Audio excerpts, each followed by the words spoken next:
సహజంగా దీక్ష కాలంలో దీక్ష స్వీకరించిన తర్వాత మనం ఏం చేయాలో చెప్పుకుంటూ వస్తున్నాం. కానీ ప్రప్రథమంగా అసలు దీక్షలో ఒక గురువుగారి దగ్గరకో ఒక దేవాలయంకో వెళ్ళి అయ్యప్ప మాలధారణ చేసుకునే ఒక వ్యక్తికి కనీసం ఉండవలసిన అర్హత ఏమిటంటే స్వామి, చాలామంది చూస్తే ఇప్పుడు సమకాలీన సమాజంలో మాలధారణకి చేసుకోవడానికి గుడికి వెళ్తున్నప్పుడు గురువుగారి దగ్గరికి వెళ్తున్నప్పుడు కూడా ప్యాంట్లు వేసుకుని వెళ్తున్నారు స్వామి.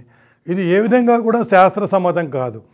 సివిల్ జీవితంలోకి ఒక 2 నెలల పాటు పరిమపరితమైన అయ్యప్ప దీక్షను స్వీకరిస్తూ ఒక ఆధ్యాత్మికమైన వాతావరణం మీ ఇంట్లో మీరు నింపుకుంటూ వెళ్ళే ఈ పరమ పవిత్రమైన కార్యక్రమంలో మీరు ప్రప్రథమంగా గురువుగారి దగ్గరికి వెళ్ళేటప్పుడు చక్కగా లుంగీ కట్టుకొని పరిశుభ్రంగా తలస్నానం చేసి, చాలామందికి స్వామి ఇవన్నీ గమనించకుండా మాల వేసుకోవాలి మేము పరిగెడుతున్నామని వెళ్ళిపోతున్నారు. కానీ దాంట్లో తెలుసుకోవాల్సిన చిన్న చిన్న విషయాలు కూడా వీరు మర్చిపోతున్నారు స్వామి.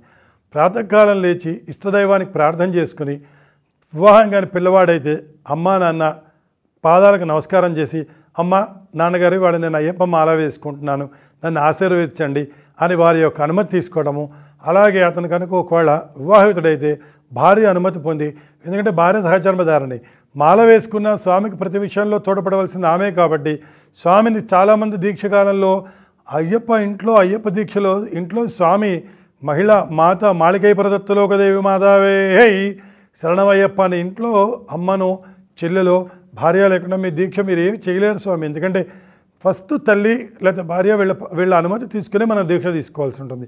ఈ క్రమంలో స్వామి గురువుగారి దగ్గరికి వెళ్ళేటప్పుడు శుభ్రంగా తలస్నానం చేసి అంత విభూది గంధము కుంకుమ పెట్టుకుని వెళ్ళి ఇంట్లోంచి బయలుదేరే ముందు మీ ఇష్టదైవం వెంకటేశ్వర స్వామి శివుడు ఏదైతే ఉన్నారో మన గ్రామ దేవత వారి యొక్క నమస్కారం చేసి మానసికంగా శారీరకంగా కొంచెంసేపు ధ్యానం చేసుకొని మిమ్మల్ని మీరు భగవంతుడికి ఈ 2 నెలలు నేను మనసావాచ్య కర్మణ నేను నా స్వామికి అంకితం అవుతున్నాను అని మిమ్మల్ని మీరు సన్నుద్ధం చేసుకొని గురువుగారి దగ్గరికి వెళ్ళి మాలధారణ చేసుకోవాల్సిన అవసరం ఉంటుంది స్వామి.